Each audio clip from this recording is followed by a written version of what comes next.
السلام علیکم ورحمۃ اللہ وبرکاتہ۔ خوش آمدید ہیں آپ تمام لوگوں کو ہمارے چینل اردو اسلامک کورس میں۔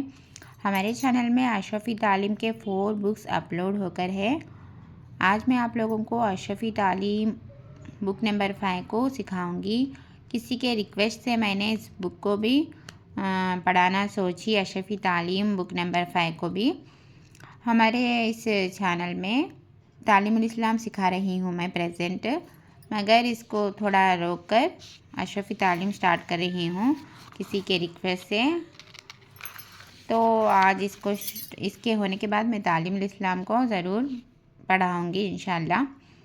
آپ لوگوں سے معذرت چاہتی ہوں۔ ہم لوگ اشرفی تعلیم کتاب 5 کو پڑھیں گے اب پریزنٹ۔ چلتے ہیں ہم اس اشرفی تعلیم پنجم کو سیکھیں گے انشاءاللہ۔ اعوذ باللہ من الشیطان الرجیم، بسم اللہ الرحمن الرحیم۔ اشرفی تعلیم حصہ پنجم، عقائد کا بیان۔ عقائد عقیدہ کی جمع ہے اور عقیدہ عقد سے بنا ہے۔ لغت میں عقد کے معنی ہیں گرہ لگانا، باندھنا، تو عقیدہ کے معنی ہوئے گرہ لگائی ہوئی چیز، باندھی ہوئی چیز۔ عقیدہ عقائد بولے تو عقیدہ کی جمع ہے، عقیدہ عقد سے بنا ہوتا ہے۔ لغت میں عقد کے معنی ہے گرہ لگانا بول کر، کسی چیز کا گرہ لگانا، گرہ لگائی ہوئی چیز بول کر آتا۔ یعنی انسان کو جو مضبوط اور پختہ نظریات ہوتے ہیں ان کو عقائد کہا جاتے ہیں۔ انسان کے جو مضبوط ارادے ہیں، پختہ نظریات ہیں، تو اس کو عقائد کہا جاتا ہے، اور انسان کا ہر عمل انہیں عقائد کے تابع ہوتا ہے۔ یعنی انسان کا جیسا عقیدہ ہوتا ہے ویسا ہی وہ کام کرتا ہے۔ جیسا انسان جو عقیدہ رکھتا ہے، انسان کے جیسے جیسے نظریات ہوتے ہیں تو ویسا ویسا وہ کام کرتے رہتے ہیں، اس کے عقائد کے تابع ہوتا ہے انسان۔ عقیدہ کی حقیقت کو جاننے کے لیے آپ یوں سمجھیں کہ عقیدہ ایک بیج ہے اور عمل اس بیج سے نمودار ہونے والا ایک پودا۔ اور اتنا تو آپ جانتے ہی ہیں کہ پودے کے پھول اور پھل میں وہی تاثیر ہوتی ہے جو اس کے بیج میں پوشیدہ ہوتی ہے۔ یعنی جیسا بیج ہوگا ویسا ہی اس سے پودا نمودار ہوگا اور اسی جیسا اس میں پھل آئیں گے۔ آم کی گٹلی سے آم ہی پیدا ہوگا، اس سے نیم یا امرود پیدا نہیں ہو سکتے، اور نیم کے نبولی سے نیم ہی پیدا ہوگا، نہ کہ آم یا امرود۔ اس سے معلوم ہوا کہ انسان کے کاموں میں اس کے عقائد کا ایسا ہی دخل ہے جس طرح پودے کے نشو و نما میں اس کے بیج کا دخل ہوتا ہے۔ اسی وجہ سے تمام انبیاء و رسول علیہم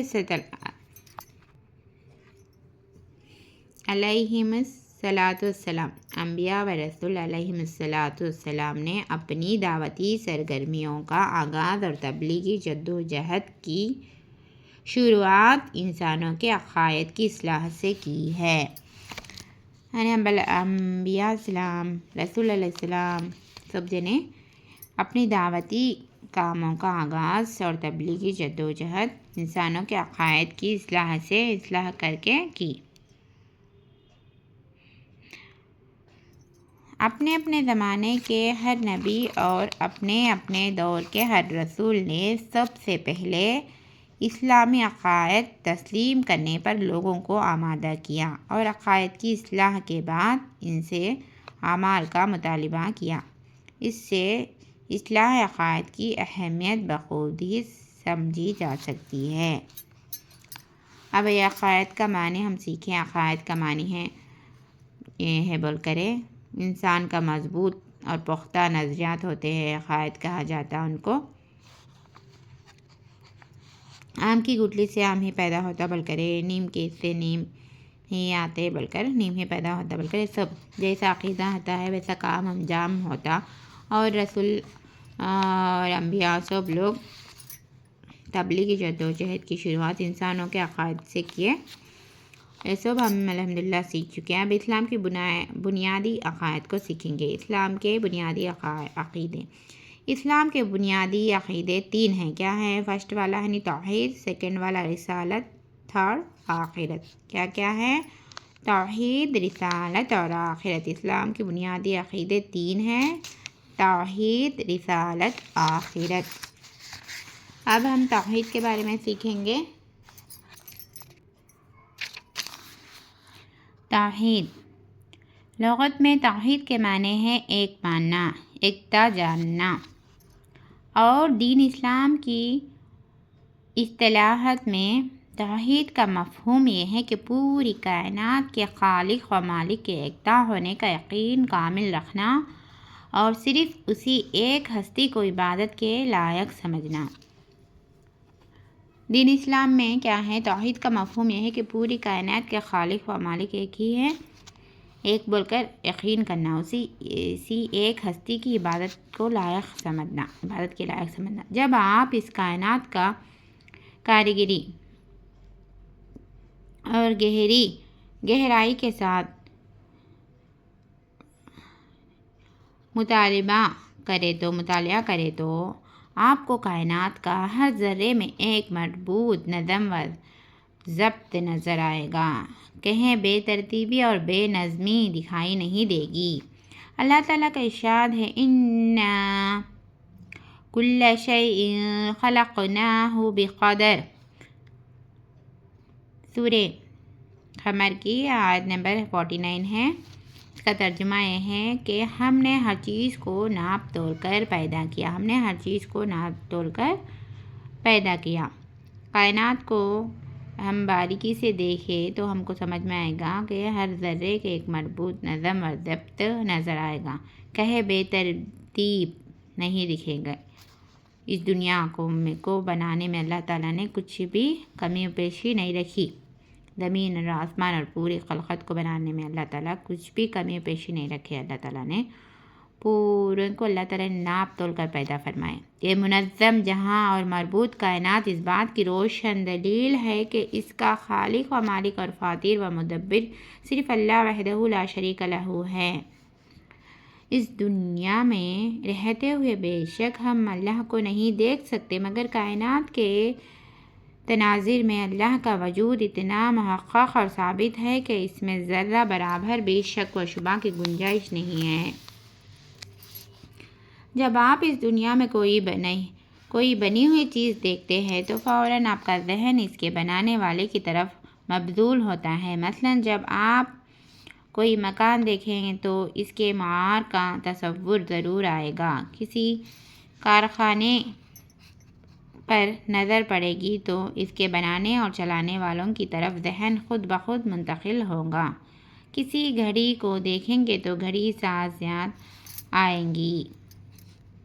ہی جائے گی۔ اسی طریقے سے جب آپ اس کائنات کو نظر عمیق سے دیکھیں گے تو آپ کو اس کا بنانے والا ضرور یاد آئے گا، اور اس کا بنانے والا صرف یاد ہی نہیں آئے گا بلکہ اس کی یکتائی اور وحدانیت کا بھی یقین ہو جائے گا، کیونکہ اس پوری کائنات کے تخلیق اور اس کی تنظیم، اشیاء عالم کا وجود اور پھر ان کا باہمی ربط، یہ سب اللہ رب العالمین کی یکتائی اور اس کی وحدانیت کا منہ بولتا ثبوت ہے۔ یہ پوری دنیا کو اللہ تعالیٰ نے بنائے ہیں، خود بخود نہیں آئی۔ اس دنیا میں رہتے ہوئے بے شک ہم نے اللہ کو نہیں دیکھ سکتے، مگر کائنات کا تناظر میں اللہ کا وجود اتنا محقق اور ثابت ہے کہ اس میں ذرہ برابر بھی شک شبہ نہیں ہے۔ جب ہم مکان دیکھتے ہیں تو اس مکان کو بنانے معیار کا تصور تو بنانے والے کی یاد آئے گی، اور گھڑی دیکھیں تو اس گھڑی کو بنانے والے کی یاد آئے گی۔ یہ سب مثالیں دے رہے۔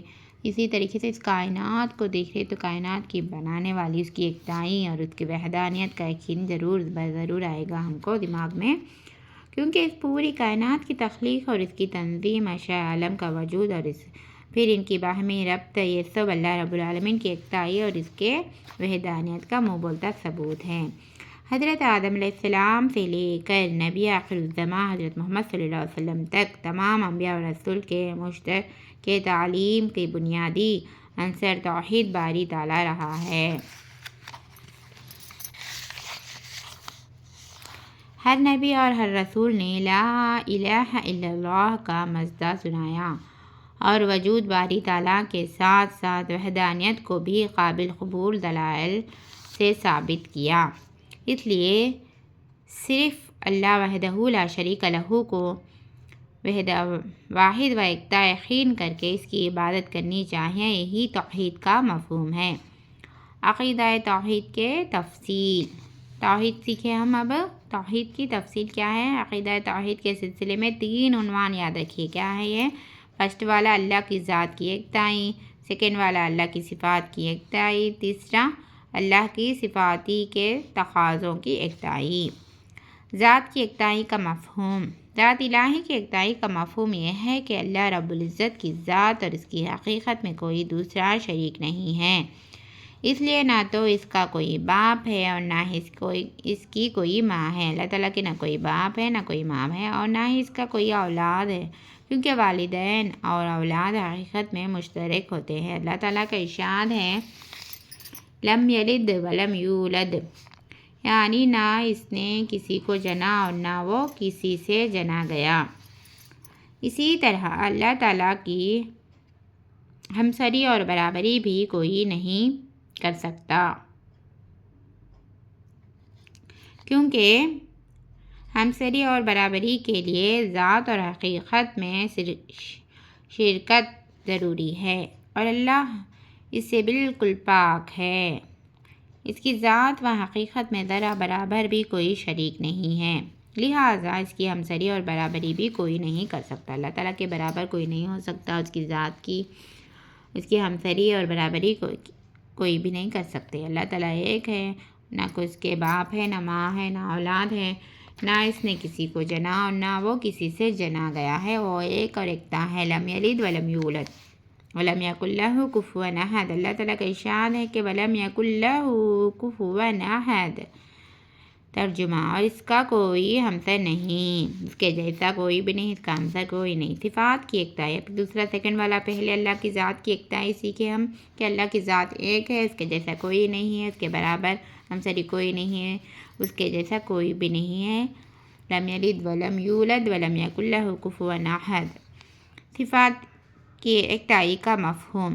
صفات الہی کی یکتائی کا مفہوم یہ ہے کہ اللہ رب العالمین اس صفات کاملہ کا مالک ہے جو کسی اور شخص میں موجود نہیں ہے۔ اللہ تعالیٰ کی صفات کی یکتائی ہے کہ اللہ کی صفات کسی میں موجود نہیں ہے۔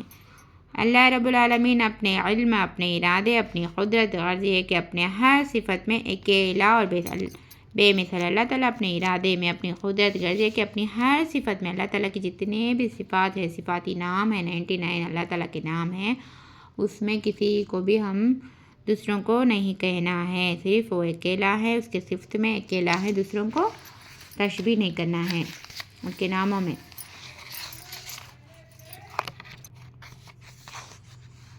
وہی کارساز ہے، اقتدار اعلیٰ اسی کے قبضے میں ہے، اس کے قوانین کے بمقابل کسی کے قانون کی کوئی حیثیت نہیں ہے۔ اللہ کے قانون کے مقابل کسی کے قانون کی کوئی بھی حیثیت نہیں ہے۔ وہی رازق ہے، وہی محافظ ہے، وہی منعم ہے، وہی مسبب ہے، الاسباب ہے۔ صفات کے تقاضوں کی یکتائی کا مفہوم۔ تھرڈ والا کیا ہے؟ صفات کے تقاضوں کی یکتائی۔ صفات الہی کے تقاضوں میں یکتائی کا مفہوم یہ ہے کہ پوری کائنات کو چونکہ اللہ رب العالمین ہم نے بنایا، اللہ رب العالمین ہی نے بنایا، ہم نے نہیں، اللہ رب العالمین ہی نے بنایا۔ صفات الہی کے تقاضوں میں یکتائی کا مفہوم یہ ہے کہ پوری کائنات کے چونکہ اللہ رب العالمین ہی نے بنایا، استغفر اللہ، ہم نے کہا میں نے، اللہ تعالیٰ نے پوری کائنات کو اللہ تعالیٰ ہی نے بنایا، وہی سب کا خالق و مالک ہے، وہی سب کا محافظ و رزاق ہے، کائنات کا ہر ذرہ اسی کا محتاج ہے۔ لہذا تمام مخلوق کے لیے ضروری ہے کہ وہ اطاعت و بندگی کا رخ صرف اور صرف اللہ تعالیٰ ہی کی طرف اس طرح پھیر دے کہ غیر اللہ کی اطاعت و بندگی کا کوئی شائبہ تک باقی نہ رہے۔ ہر پریشانی اور مشکل میں اللہ تعالیٰ ہی کو قادر، مطلق اور مسبب الاسباب معنی یقین کرے، معنی مسبب الاسباب یقین کر کے اپنی تمام پریشانیوں اور مشکلوں کا حل اپنی ذات سے طلب کرے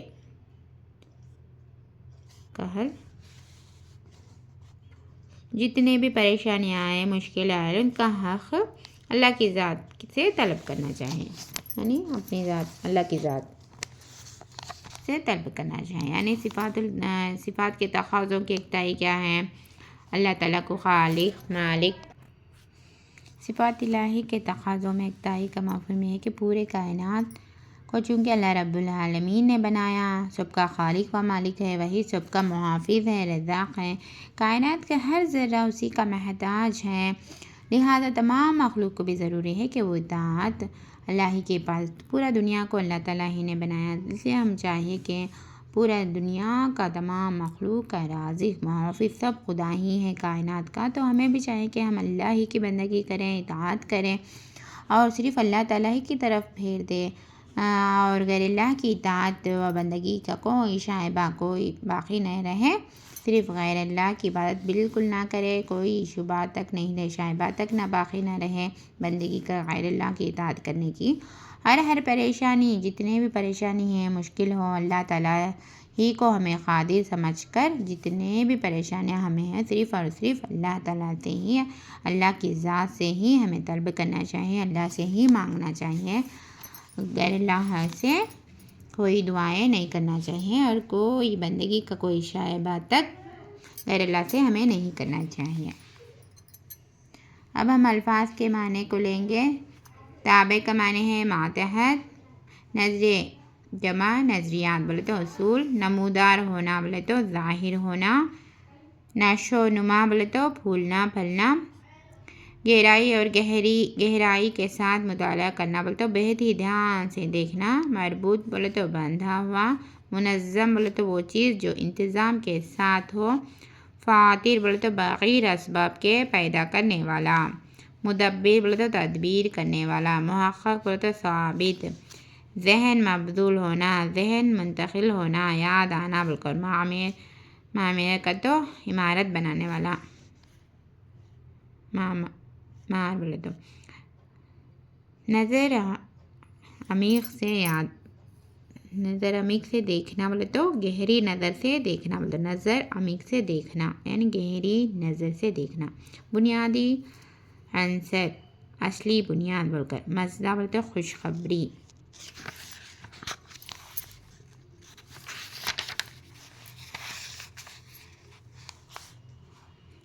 ہمسری بولے تو برابری، منعم کا تو نعمت دینے والا، مسبب الاسباب اسباب کو پیدا کرنے والا، نہیں اسباب کو پیدا کرنے والا، مسبب الاسباب بولے تو اسباب کو پیدا کرنے والا، تو جیسے اسباب کو پیدا کرنے والا کون ہے؟ اللہ تعالیٰ ہے۔ جیسے ہم اپنے ماں سے کہتے کہ امی کھانا دیو بولے تو کھانا امی ہمارے سامنے رہتے، اپنے گھر میں رہتے تو دیتے، لیکن اگر ہم غیر اللہ سے کسی سے کھانا نہیں مانگنا چاہیے، صرف اور صرف اللہ، کھانا کو دینے والا کون ہے؟ اللہ تعالیٰ ہے، اس لیے ہم اللہ تعالیٰ سے مانگتے ہیں، لیکن جو ہمارے سامنے ہے وہ اور ایک بات ہے، جب ہم ضرورت پڑے تو ہم اپنے پڑوسی سے مانگ سکتے، اپنے ماں باپ سے، اپنے رشتہ جتنے سے بات ملتے ہیں، وہ اسباب سے اوپر جب ہم کو مانگنا ہے تو ہم کس سے مانگنا ہے؟ اللہ تعالیٰ سے ہی مانگنا ہے، اللہ ہمارے گناہوں کو معاف فرما دے، دونوں جہانوں میں کامیابی دے، ایسا کر جو بھی بولتے ہم کس سے بولتے دعائیں کرتے، اللہ تعالیٰ سے بولنا، جو ہم سے نہیں ہوتے، اسباب سے اوپر جتنے بھی ہیں، جو بھی اسباب کو دنیا میں پیدا کرنے والا کون ہے؟ وہ اللہ تعالیٰ ہے۔ ہم جو بھی دعائیں کریں کس سے کرنا چاہیے؟ ہم اللہ تعالیٰ ہی سے کرنا چاہیے، غیر اللہ اسے کچھ بھی عبادت نہیں کرنا چاہیے۔ اب سوالات کر لیں گے ہم۔ عقیدہ کی حقیقت بیان کریں۔ عقیدہ کی یا پیچھے ہم پڑھیں نا، یہ پورے اس میں کچھ ہیں عقائد کا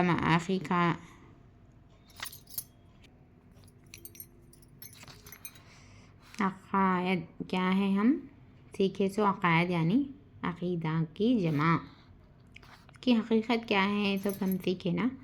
تو باندھنا یعنی گرا لگائی ہوئی چیز، انسان کو جو مضبوط اور پختہ نظریات ہوتے ہیں ان کو عقائد کہتے ہیں۔ ایسے سب سیکھے نا ہم عقیدہ کی حقیقت کو۔ انسانی اعمال و افعال میں عقیدہ کی کیا تاثیر ہوتی ہے، مثال کے ساتھ بیان کیجیے۔ تو یہ پورا ہے اس کا آنسر۔ اسلام کی بنیادی عقائد ہے، بنیادی عقائد اسلام کے دیکھو ہم یہاں سیکھیں۔ توحید، رسالت اور آخرت، 3 ہیں۔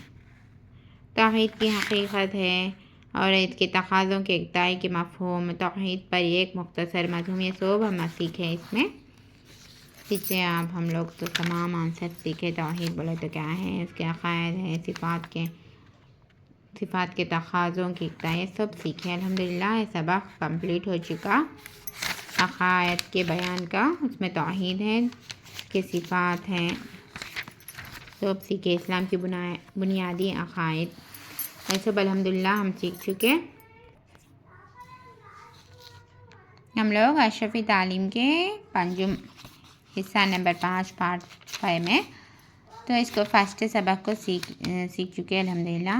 اللہ تعالیٰ ہم تمام لوگوں کو توحید میں رہنے کی اور صرف اللہ کی عبادت کرنے کی توفیق عطا فرمائے۔ غیر اللہ کو کبھی بھی ہم نہ عبادت کریں۔ تمام دنیا کو پیدا کرنے والا، رزق دینے والا، ہم سب سیکھے نا اس سب میں کتاب میں، رزق دینے والا، روزی دینے والا، دعاؤں کو قبول کرنے والا سب کون ہے؟ اللہ تعالیٰ ہے۔ تو ہمیں چاہیے کہ صرف اور صرف اللہ کی ذات ایکتائی ہے، اللہ ایک ہے، لم یلد ولم یولد ولم یکن لہ کفوا احد، اللہ ایک ہے، اس کا کوئی ہمسری نہیں ہے، برابر نہیں ہے، اس کے صفات میں اکیلا ہے، بے مثل ہے۔